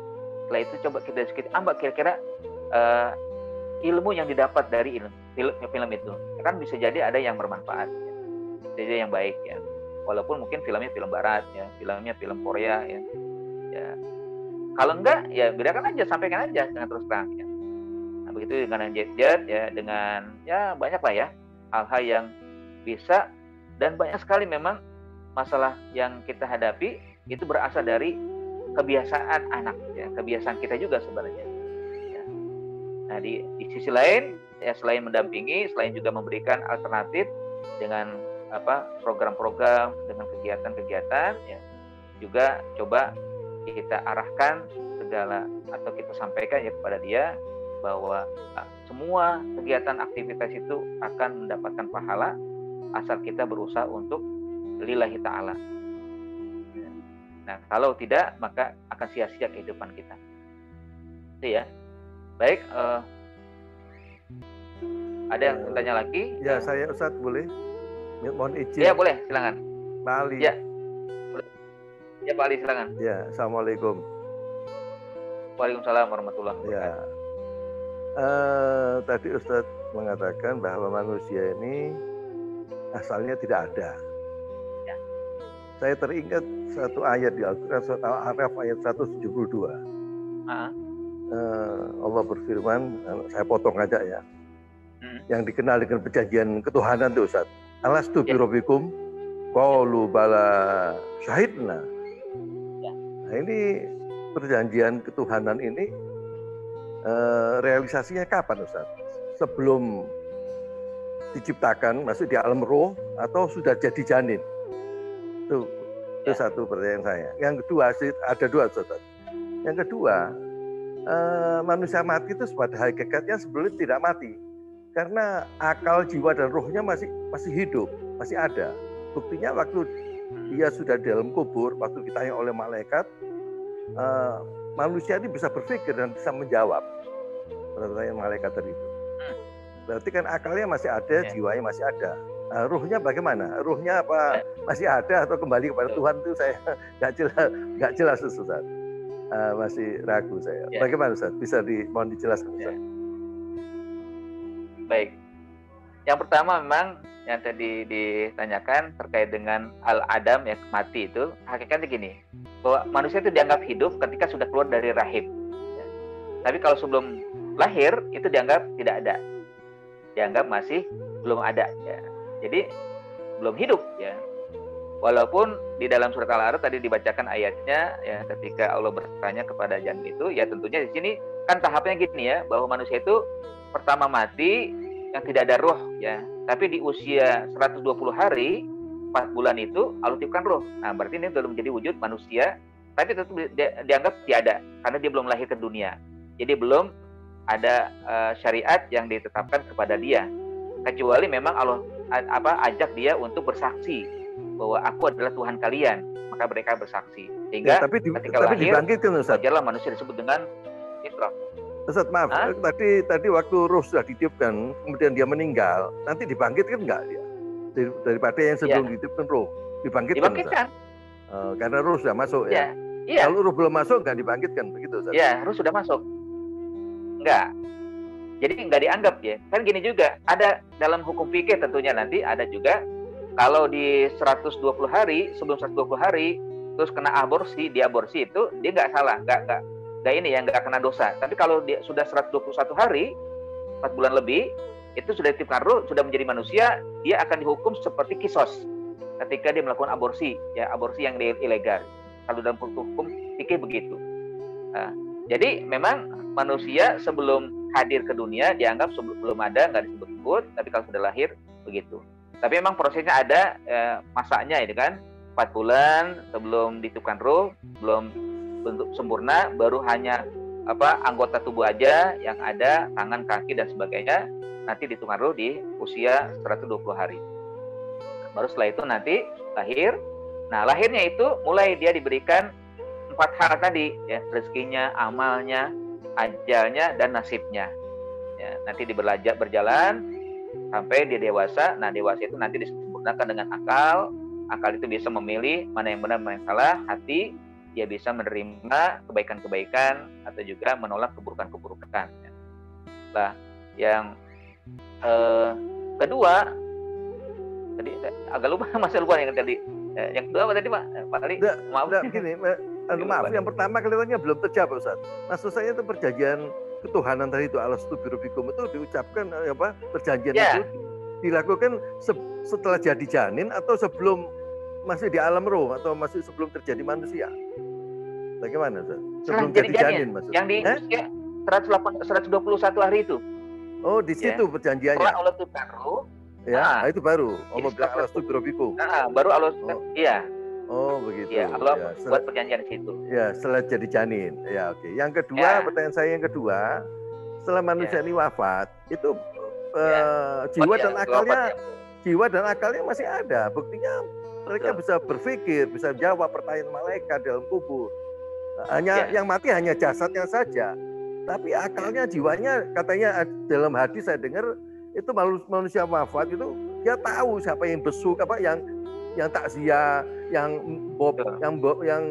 bawa jenazahnya, yang ngubur, dia tahu semua katanya. Bisa lihat semua. Betul. Betul, Ustaz, betul, Pak. Itu yang lihat tuh jiwanya apa ruhnya, Ustaz? Yang lihat jadi lihat itu, kalau begini Pak, prosesnya memang gini Pak Ali. Ketika manusia meninggal itu kan, pas dikubur, setelah langkah kaki yang terakhir dari keluarga itu meninggalkan, itu langsung dihadirkan lagi ruhnya. Nah, ya, jadi dia tahu betul yang meninggalkan dia, ya, sudah tahuan itu, langkah-langkah kaki itu sudah merasakan dia, terasa sekali. Artinya memang bukan berarti, emang akalnya ada tapi nggak berfungsi, ya. Jadi kan tertutup semuanya ya, perbuatannya mati, terhenti, pikirannya juga terhenti, ya, ruhnya memang nggak ada, itu kan. Tapi nanti ketika dia dimasukkan ke dalam kubur, Allah kembalikan lagi ruhnya, nanti dia merasakan betul, tapi bukan berarti berpikir, hanya untuk dia merasakan bahwa di dalam kubur itu ada nikmat, ada azab. Ya. Bahkan ada riwayat juga bahwa dia tahu betul keluarganya berbuat apa, tahu betul. Ya. Sehingga dia memohon kepada Allah, ya Allah, berikanlah kebaikan dari keluargaku, kan? Atau yang berbuat tidak baik, ya Allah, berikanlah hidayah kepada dia, nggak berhenti dari itu. Tapi memang nggak sampai kepada kita. Tapi keinginan mereka begitu. Dalam surat ini aja ya, dalam surat Yasin juga disebutkan kan, qila dukhulul jannah qala ya laita qaumi ya'lamun bima ghafara rabbi wa ja'alani minal mukramin. Ya, kan riwayatnya bahwa dalam sejarahnya itu orang ini berdakwah ya, tapi disambut tidak baik oleh kaumnya sehingga dia disiksa sampai mati. Ya. Nah, di dalam kubur dia mengatakan ya, qila dukhulil jannah qala ya laita qaumi ya'lamun. Ketika dia dimasukkan ke dalam surga atau dalam kenikmatan, dia berkata, seandainya kaumku tahu ya. Ya, bima ghafara li rabbi, dari apa yang aku dapatkan ampunan dari Allah Subhanahu wa taala. Wa ja'alani minal mukramin, Allah jadikan aku orang-orang yang mulia. Jadi berharap kepada kaumnya, seandainya mereka tahu begini aja, mereka nggak akan mungkin menyiksa para duat ya. Menyiksa para ulama, ya, mencela, mencaci, memaki, ya, bahkan membunuh, nggak akan terjadi kalau mereka tahu bagaimana kenikmatan di kubur itu. Ya, jadi berharap betul begitu kan? Hati memang akan hidup kembali, tapi yang tahu cuma Allah dan manusia itu sendiri. Sementara kita nggak tahu. Kalau kita gali nggak akan seperti yang disangka. Ya, yaitu udah ada di alam lainnya kan. Jadi orang mati memang sudah mati, tapi ya dikembalikan lagi ruhnya untuk merasakan apakah nikmat atau juga ya bukan nikmat azab itu sendiri. Begitu mungkin Pak ya. Maaf Ustaz, itu ruh dengan nafas itu bedanya apa Ustaz? Ruh dengan jiwa dengan nafas ada bedanya nggak? Kalau ruh itu kan memang yang menjadi bagian tubuh manusia yang bisa menggerakkan anggota tubuh ya. Kalau nafas itu bisa bentuknya apakah jiwa yang nanti mengajak pada kebaikan atau jiwa mengajak kepada keburukan. Nafas ya bisa ditandingkan dengan hawa nafsu kan, keinginan. Ya, nafsu itu ada nafsul mutmainnah, ada nafsu al-lawamah atau nafsul ammarah bisu. Ya. Jadi jiwa kehendak ya, kalau nafsu itu. Kalau ruh adalah bagian yang memang Allah berikan menjadi penggerak anggota tubuh secara umum. Nah, ruh ini mengikuti jiwa. Kalau jiwanya baik, maka ruhnya akan menjadi baik. Tapi kalau jiwanya buruk, maka ruhnya akan buruk. Gitu. Begitu Pak ya? Wallah. Ya, saya juga masih bingung karena gini Ustaz, 120 hari kan baru masuk ruh. Nah, proses dari mulai terjadi zigot, pertemuan antara sperma dan ovum itu yang disebut zigot sampai terjadi dalam bahasa Arab alaqah ya, mudghah ya Ustaz ya. Alaqah mudghah. Ya, itu mereka kan bergerak terus itu. Katanya jantung itu aja mulai bergerak umur 3 minggu. Dalam 1 hari udah berdenyut jantung itu. Padahal ruh belum masuk. Padahal ruh kan belum masuk Ustaz. Masih 3 minggu jantung kan udah bergerak. Nah, jadi ruh itu jadi bergeraknya dengan apa? Ruhnya belum masuk. Itu maksud saya. Iya. Ya, memang gini Bu, jadi kan kalau dilihat dari proses yang dikatakan oleh Nabi kan dalam hadisnya itu ya, bahwa ketika perjumpaan ya antara benih laki dan benih perempuan itu kan di setiap tubuh perempuan itu mengalir kan. Itu ada pergerakan ya. Kedua, setelah itu dibentuklah menjadi alaqah ya, segumpal darah ya. Itu juga ada pergerakan ya. Tentunya pergerakan ini adalah pergerakan anggota tubuh ya. dianggap hidup ya karena memang ada pergerakan itu kan. Lalu nanti setelah itu mudghah ya, segumpal daging ya. 100 4 bulan 40 hari setelah itu kan terakhir. Baru nanti dianggap cukup 120 hari setelah 4 bulan ya, baru nanti ditemukan ruh. Nah, ruh itu artinya memang pergerakan juga. Tapi di sisi lain Allah juga memberikan selain daripada ruh itu ya anggota tubuh yang lengkap, dianggap hidup oleh para dokter karena ada pergerakan gitu. Bukan berarti ruh. Nah, ruh itu artinya sesuatu yang melengkapi semuanya, menjadi penyempurna anggota tubuhnya. Gitu. Jadi belum tentu hidup ya kalau misalkan dia keluar atau dianggap bergerak ya di saat belum ada ruhnya. Baik, Ustaz. Ya. Ya, syukron, jazakallah. Ya. Apaan? Waalaikum. Memberi kesempatan baik. Yang lain. Ya, ini saya bacakan dulu ya, ada pertanyaan dia boleh chatting Pak ya. Jadi ya. Mohon izin tanya Ustadz, bagaimana cara melembutkan hati anak yang keras agar lebih peduli sama ortu ya. Jazakallah khairan ya. Memang ini ya agak di antara rintangan, ujian dan cobaan orang tua itu menghadapi anak yang ya mungkin ya keras. Tapi kadang-kadang pertama mungkin yang perlu kita perhatikan, kita dulu gitu nggak ya gitu. Kita terhadap orang tua dulu begitu nggak ya. Kadang buah itu nggak jauh dari pohonnya kalau jatuh kan. Apakah kita dulu begitu atau tidak? Kalau mungkin begitu ya mungkin ini balasan dari Allah, kita diuji juga ya. Inilah orang tua dulu yang kamu pelakukan. Sekarang akhirnya kamu merasakan sendiri bagaimana ya sakitnya anak bersikap keras terhadap orang tua ya, terhadap kita. Yang kedua tentunya ya kita mohon ya kelembutan yang diberikan oleh Allah Subhanahu wa taala ya, tidak pernah berhenti untuk mendoakan anak ya. Doakan anak agar Allah Subhanahu wa taala ya melunakkan hatinya, bersikap sopan, bersikap lembut pada orang tuanya. Ketiga ya tentunya cobalah ajak diskusi dan ngobrol tentunya ya, atau juga bacakan sejarah riwayat ya para ulama, para sahabat atau nabi sendiri yang menjadi teladan ya. Ceritakan terus ya. Ya mungkin sehari sekali, satu hari sebelum tidur diajak ya untuk ya bercerita-cerita ya. Cerita-cerita mereka-mereka yang betul-betul mengabdikan diri kepada Allah, bersikap baik kepada orang tua. Ya bahwa orang tua memang diberikan amanah untuk selalu menjalani ya, amanah itu dengan baik ya, lalu berusaha agar anak bisa menjadi anak yang soleh, anak yang soleha ya, lalu menjadi orang yang terus mengalirkan pahala kepada orang tuanya. Nah, anak itu sendiri kan bisa dua ya dialami. Pertama lingkungan, yang kedua ajaran ya. Tadi juga disebutkan di pertanyaan pertama, terbentuk ya oleh gadget, oleh ilmu, ada oleh kuliah ya. Dan juga lingkungan ya, lingkungan orang tua, keluarga dan juga lingkungan masyarakat ya. Nah, sekarang bagaimana kita berusaha untuk membentuk keluarga yang baik. Ya. Jadi pokoknya hal yang perlu dilakukan, pertama kita melihat dulu kondisi kita dahulu bagaimana, lalu mohon ampun ya Allah, ampuni dosaku yang sudah pernah bersikap tidak baik kepada orang tua ya. Mudah-mudahan orang tua diberikan ampunan, diberikan balasan yang berlipat ganda atas kesabaran mereka gitu kan. Jadi kita mohon ampun dulu kepada orang tua karena mungkin dulu kita pernah melakukan seperti itu kepada orang tua, sehingga turunlah ya tabiat kita kepada anak yang sedang kita diberikan amanah. Yang kedua, doakan. Yang ketiga, coba sampaikan sejarah perjuangan atau juga kehidupan para ulama, orang-orang yang mengabdikan diri kepada orang tua dengan baik.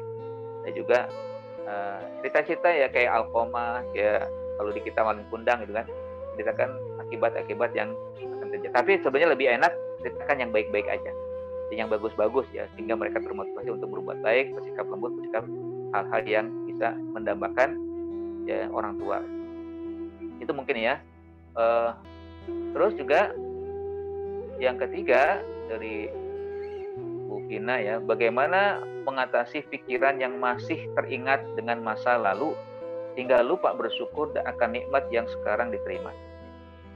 Ini memang perlu ya, perlu kita coba hilangkan ya. Ya namanya juga pikiran ya, itu kan lintasan ya, lintasan yang selalu dihadirkan oleh setan. Setan itu akan berusaha untuk menghadirkan masa-masa lalu sehingga akhirnya terus ya bersiluran, lalu akhirnya membuat kita tidak mau bersyukur. Kita harus nih ya, mengingat sesuatu itu dua hal yang kita ingat dan sesuatu yang ingat yang kita lupakan. Misalkan kebaikan, ya, itu harus kita, kalau kebaikan kepada orang kita harus lupakan selalu, jangan lagi diingat-ingat. Ya. Tapi keburukan yang kita lakukan itu harus kita ingat agar kita selalu memohon kepada Allah, mohon ampunan, dan juga ya, agar kita dimaafkan ya dari segala kesalahan yang pernah kita lakukan. Ya. Dan nah tentunya namanya masa lalu itu bukanlah sesuatu yang harus kita kembalikan. Ya. Ya. Kan kita dengan masa lalu itu sudah berlalu ya. Kalau dalam kalimat bahasa Arab kan lantarja al ayam allati amadot ya. Lantarja al ayam allati madot, tidak akan berulang hari-hari yang sudah berlalu. Ya. Masa lalu ya sudah berlalu. Ya. Kalau kata Imam Al-Ghazali itu kan manusia itu melalui 3 waktu. Ya. Waktu lalu, waktu sekarang, waktu akan datang. Waktu lalu kita nggak bakal bisa meraih. Ya. Kalau yang baik ya mudah-mudahan Allah terima amal kebaikan. Kalau yang jahat mudah-mudahan Allah ampuni. Itu aja kita minta kepada Allah. Ya, jangan lagi teringat, apalagi sampai melupakan rasa syukur yang sekarang Allah hadirkan. Ya. Kalaupun ingat demikian, selalu mohon ampun, selalu mohon agar Allah terima segala amal kebaikan. Yang kedua, hari ini, nah inilah yang kita miliki, yang sekarang ini yang kita miliki, yang harus kita gunakan sebaik-baiknya untuk bersyukur. Ya. Untuk kita jadikan sebagai amal menambah kebaikan, pahala, ganjaran. Lalu nanti kita akan datang. Belum tentu kita miliki yang akan datang. Apakah besok kita bisa menjamin masih hidup? Minggu depan masih bisa hidup? Bulan depan masih bisa hidup? Nggak tentu. Nggak tahu kita. Nah, tapi kita berharap ya Allah, kalau Engkau berikan aku ya waktu yang akan datang masih bisa hidup, jadikanlah kesempatan yang Engkau berikan untuk bisa bersyukur kepadamu dan bisa beribadah kepadamu, taat untukmu. Itu saja mungkin permintaan kita. Kenapa? Karena memang waktu itu bagian dari kesempatan yang berharga. Ya, nah sekaranglah satu-satunya harga kita yang harus kita manfaatkan sebaik-baiknya. Masa lalu lupakan saja memang. Dan setan selalu berusaha untuk menghadirkan itu, maka selalulah baca ta'awuz, a'udzubillahi minasyaitonirrajim. Ya, a'udzubika min hamazati syaiton. Ya. Rabbi a'udzubika min ayyahdurun ya. Ya, jadi ya Allah, aku berlindung kepadamu dari bisikan-bisikan setan yang selalu menghadirkan lintasan-lintasan pikiran yang akhirnya aku tidak ya menjadi orang yang bersyukur. Terus minta kepada Allah. Jadi itu mungkin ya. Yang lain dari Umi Wahyuningsi, Assalamualaikum Ustaz, mohon maaf jika di luar topik. Bagaimana menentukan orang yang menghafal beberapa surat dalam Al-Quran ya, melalui audio dan menjadi imam sholat, tetapi dia tidak bisa membaca Al-Quran dan otomatis tidak pernah membaca Al-Quran. Ya, kalau dia sampai hafal bagus, tapi kalau tidak bisa menghafal, bagaimana bisa menjadi imam? Ya, nggak boleh. Ya, orang kan imam itu harus memiliki kemampuan pertama hafalan, bacaan yang bagus. Ya. Kalau tidak, ya bagaimana bisa mungkin bisa menjadi orang yang dipanut atau diikuti? Ya. Apalagi imam ya, imam itu kan penting sekali ya, sholat sangat penting sekali. Jadi kalau hafal melalui audio mungkin boleh saja kan orang banyak cara ya menghafal itu. Ada cerita kalau nggak salah ya, entah benar atau tidak, dia supir hanya bisa hafal Quran gara-gara setiap dia menjalankan ya kerjaannya sebagai supir, dia selalu mendengar Al-Quran, lama-lama hafal. Tapi nanti hafalan diiringi dengan bacaan ya, bukan sekedar saya tahu ini surat ini jumlah segini, tapi nggak bisa melafazkan atau salah melafazkan, itu berarti nggak praktek atau nggak sesuai dengan apa yang sudah dengar. Ya. Jadi kalau dia hafal melalui audio juga boleh, ya, walaupun dia nggak membaca, tapi dia kan ada tipe manusia itu bisa menerima pelajaran dengan mendengar saja, atau bisa dengan membaca saja, atau dua-duanya bisa, membaca bisa, mendengar juga bisa. Kalau Al-Quran memang juga boleh demikian, bisa melalui audio, dia mendengar selalu, lalu diingat dan hafal.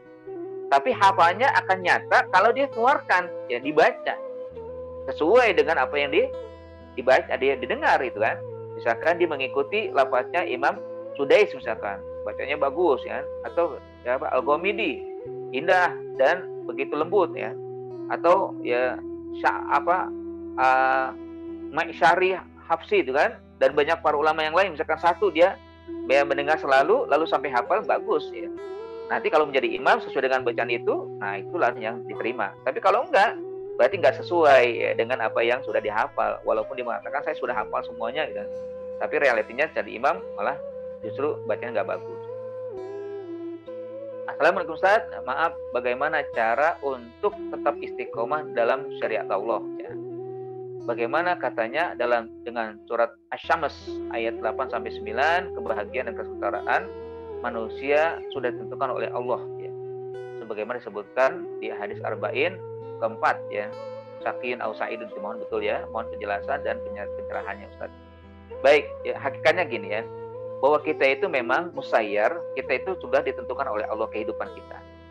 Takdir Allah sudah ada, namanya sunatullah ya. Allah tetapkan semua untuk kita. Tapi Allah berikan juga ikhtiar. Kita ini punya alat, diberikan oleh Allah alatnya. Pertama akal, yang kedua hati. Nah, dua ini yang harus kita gunakan sebaik-baiknya. Akal itu untuk menerima ilmu, hati itu untuk memproses ilmu apakah bagus atau tidak. Nanti dikeluarkan jadi dalam raga. Ya sebenarnya tiga jadinya kan, raga, akal, hati. Ya tentunya memang hati yang menentukan, ya, menjadi penentu. Apakah kita pengen bahagia? Ya harus kita lakukan.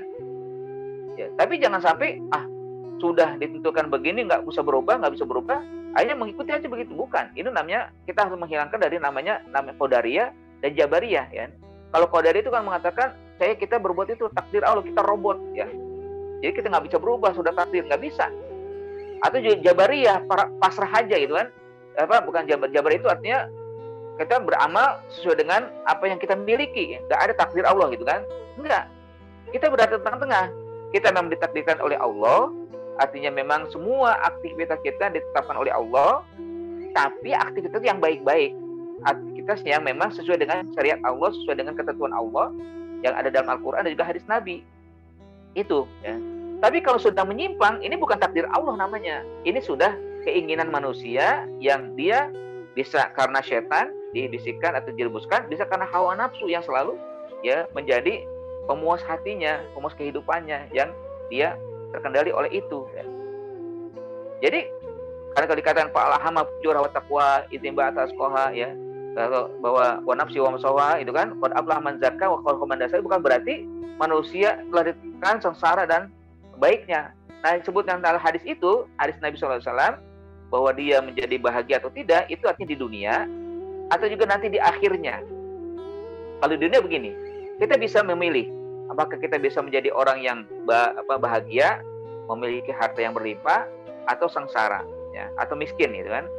Tapi bukan berarti ketika miskin berarti sengsara. Ya, Allah bisa saja memberikan bagian nanti di akhirat. Yang kedua maknanya, ujungnya akan kelihatan apakah dia menjadi ahlus syaqawa atau ahlus sa'adah. Ujungnya ya. Ya, misalkan orang meninggal beriman, ya. Orang meninggal dalam keadaan sholat, ya.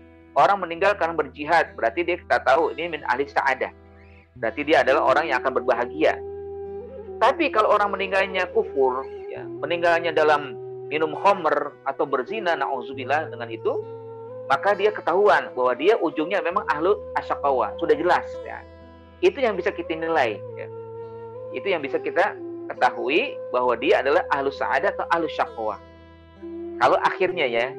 Tapi kalau masih hidup, masih berjalan melakukan aktivitas, belum tentu kita bisa ya menentukan. Ya. Kita tidak bisa menetapkan. Kalau kita tetapkan, kita malah melanggar aturan Allah, syariat Allah ya. Takdir Allah kita dahulukan, enggak. Jadi bagaimana kita istiqomah? Ya tentunya selalu mohon kepada Allah, sekali lagi berdoa kepada Allah agar kita tetapkan itu yang selalu kita baca sebanyak 17 kali. Ihdinas siratal mustaqim, ya. Kita mohon kepada Allah diistiqomahkan. Yang kedua, ya memantapkan diri bahwa apa yang kita lakukan ini ikhtiar kita, dan ikhtiar ini harus sesuai dengan syariat Allah. Kebaikan Allah yang berikan kita pertahankan. Ya. Jangan kita abaikan. Ya. Allah menitipkan kehidupan untuk kita. Lalu kehidupan ini harus kita jalankan sesuai dengan apa yang disyariatkan. Sekali lagi, apa yang sudah disyariatkan oleh Allah Subhanahu wa Ta'ala juga diajarkan oleh Nabi kita. Nah, ini kalau sudah keluar koridor, nah ini berarti sudah menyimpang, harus kita hindarinya. Bergaulah banyak dengan orang-orang yang punya ya kenikmatan dalam menjalankan syariat Allah, ya kan? Itu juga sarananya. Maaf, pernah baca bila ada orang mukmin yang meninggal dunia, ia bisa dalam mimpi ya saudaranya yang muslim. Apakah ini benar adanya? Ya. Apakah ini benar adanya, Ustadz? Bagaimana sebaliknya dengan orang kafir? Mohon pencerahannya, Ustadz. Ya, terima kasih. Jadi memang bisa saja ya orang bermimpi, lalu dia mimpi didatangi ya saudaranya yang sudah meninggal ya. Pernah baca bila orang mukmin yang meninggal dunia, ia bisa hadir dalam mimpi saudaranya, betul ya. Bisa saja ya. Bisa saja begitu. Ini bisa jadi ada diarahkan ya oleh Allah ya, apakah nanti sebagai peringatan untuk saudaranya yang masih hidup atau juga motivasi untuk saudaranya yang masih hidup ya.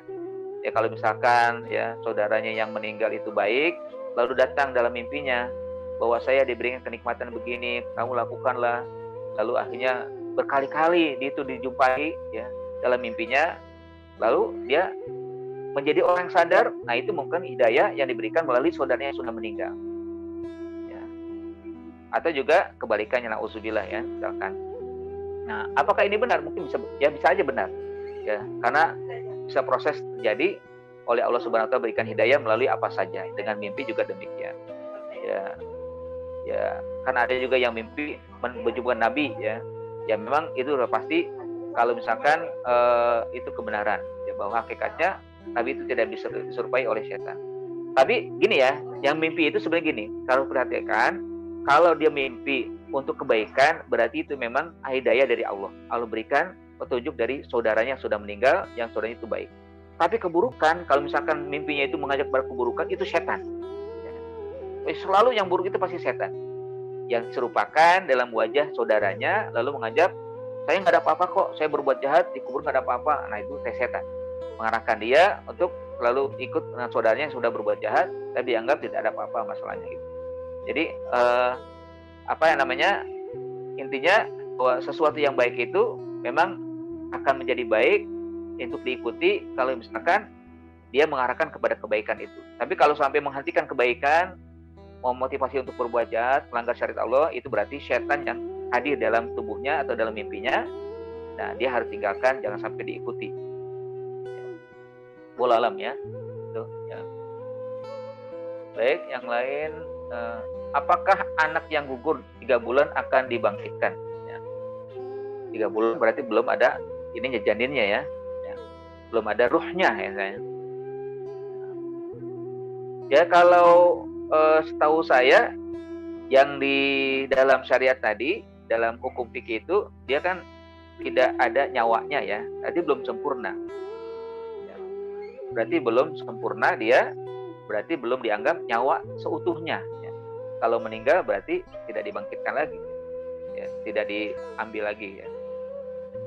Kalau menurut yang saya ketahui itu ya, pola alam kalau misalkan yang lain ada pemahaman. Nah, baik, yang lain izin untuk lebih ini ya, pada yang lain. Baik, mungkin itu ya. Bapak dan Ibu sekalian yang bisa saya jawab dari beberapa pertanyaan yang di chatting dan juga yang tadi disampaikan oleh Pak Ali secara ya suara ya.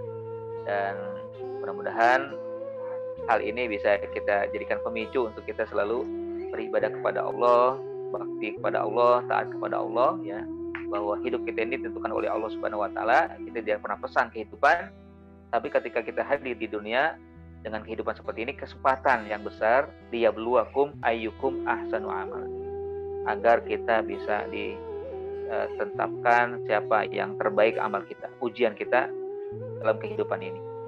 Lebih kurang mohon maaf, aku qouli hada ya, marilah kita akhiri dengan kita berdoa kepada Allah ya, mudah-mudahan Allah berikan istiqomah, Allah berikan kemantapan dalam segala kehidupan kita untuk beriman. Ujian yang berat kita hadapi, kita hadirkan kesabaran ya, kita hadapi dengan penuh ketakwaan, ketabahan ya. Astagfirullahalazim, astagfirullahalazim, astagfirullahalazim. A'udzubillahi minasyaitonirrajim. Bismillahirrahmanirrahim. Alhamdulillahirabbil alamin hamdan katsiran thayyiban mubarakan fi hamdan yuwafi ni'amahu wa yukafi mazidah. Ya Rabbana lakal hamdu wa lakal syukru kama yanbaghi li jalali wajhikal karim wa 'azimi sultanik. Allahumma shalli ala sayyidina Muhammad. Allahumma ighfir lana wa liwalidina warhamhum kama rabbawna shaghira.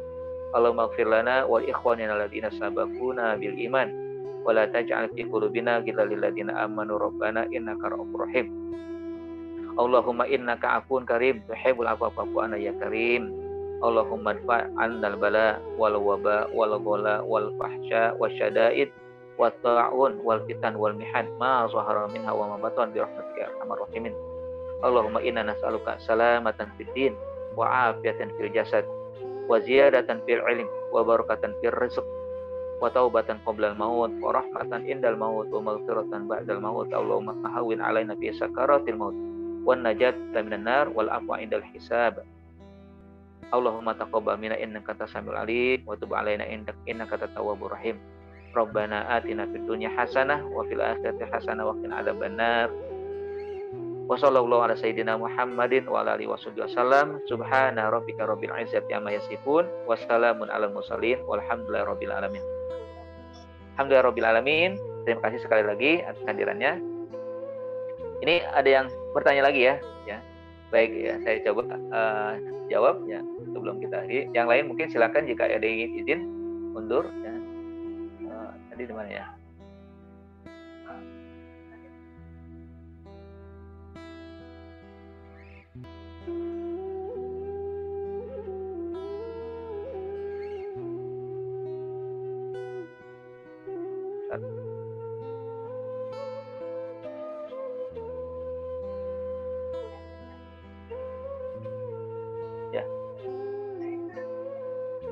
Jadi pertanyaan, bagaimana cara menghilangkan sifat yang suka senang ketika orang jahat sama kita dan dia juga kena seperti kita. Misalkan sama kena COVID ya. Misal sama kena COVID ya karena komen sebelumnya yang tidak benar. Ya memang sifatnya harus kita hindari ya. Jadi kita itu senantiasa harus memiliki sifat tenggang rasa lah ya. Kalaupun memang ada saudara yang terkena, kita nggak boleh senang ya. Tapi kalau bahagia boleh senang. Kalau orang mendapatkan nikmat, ini harus dibalik ya. Jadi kalau orang punya nikmat, kita senang. Makanya ada di dalam soal doa setiap pagi kita baca, Allahumma ma'asbahabina min ni'matin aw bi ahadin khalqika fa minka hadakala syarikalak walakal hamdu lakal syukru. Ya Allah, tidak ada nikmat yang kau berikan kepada siapapun dari hamba-hambamu, maka berikanlah kekuatan kepadaku, falaka syukru walakal hamdu lakal syukru. Bagimu syukur dan bagimu pujian. Jadi kita memuji pada orang yang sedang diberikan nikmat oleh Allah, padahal bukan kita yang mendapatkan. Nah, ini yang perlu ya kita miliki. Tapi kalau yang sifatnya mungkin keburukan ya cuma kepada Allah, semoga Allah memberikan kesabaran kepada dia. Ya Allah, berikanlah ya pada ganti yang terbaik ya. Dan malah senang untuk ya, nanti mungkin akan saya jawab secara pribadi kepada ibu yang benar bertanya. Nah, jadi intinya seperti itu ya, umumnya marilah kita berhusnuzon kepada Allah ya, dan juga mendoakan kepada orang yang sedang mendapatkan musibah ya. Bukan malah senang walaupun dia sama dengan kita, walaupun mungkin dia punya sikap yang berbeda dengan kita, malah justru kita menghadirkan yang baik ya, terhadap orang yang tidak suka dengan kita. Doakan agar dia diberikan hidayah, diberikan petunjuk untuk menjadi orang yang baik dan untuk bersikap baik kepada siapapun ya. Itu yang terbaik ya. Jadi jangan diganjar sesuatu yang buruk dengan keburukan lain ya. Tapi balaslah keburukan dengan yang baik ya, bagi kita untuk orang lain ya. Sehingga akhirnya kita akan beroleh, istilahnya kalau di dalam sifat skor itu kan tidak 1-1 ya, tapi 1-0 gitu kan. Atau misalkan bisa jadi kita menjawabkan 2-1, 1-2 ya. Kita dapat 2, dia dapat 1, atau kita dapat 1, dia 0 gitu kan. Walaupun dia nanti berbuat tidak baik, kita tidak balas, maka kita akan dapat pahala. Nah, sementara dia tidak mendapat apa. Tapi kalau kita balas dengan keburukan, pasti 1-1. Dia baik, dia buruk, kita buruk ya. Na'udzubillah. Nah, jadi marilah ya kita coba sikapi dengan baik, sikapi dengan sabar, sikapi dengan sesuatu yang tidak berbalas dengan keburukan, ya, sehingga akhirnya kita mendapatkan pahala dari apa yang mungkin menimpa diri kita dari orang lain. Baik, itu saja mungkin. Terima kasih sekali lagi. Jazakumullah khairan semuanya. Hadirannya jangan lupa besok hadir kembali dengan tema yang lain, akan melanjutkan ayat yang selanjutnya, ya, ayat ke-28. Ya. Saya akhiri ya dengan kalimat Assalamualaikum warahmatullahi wabarakatuh.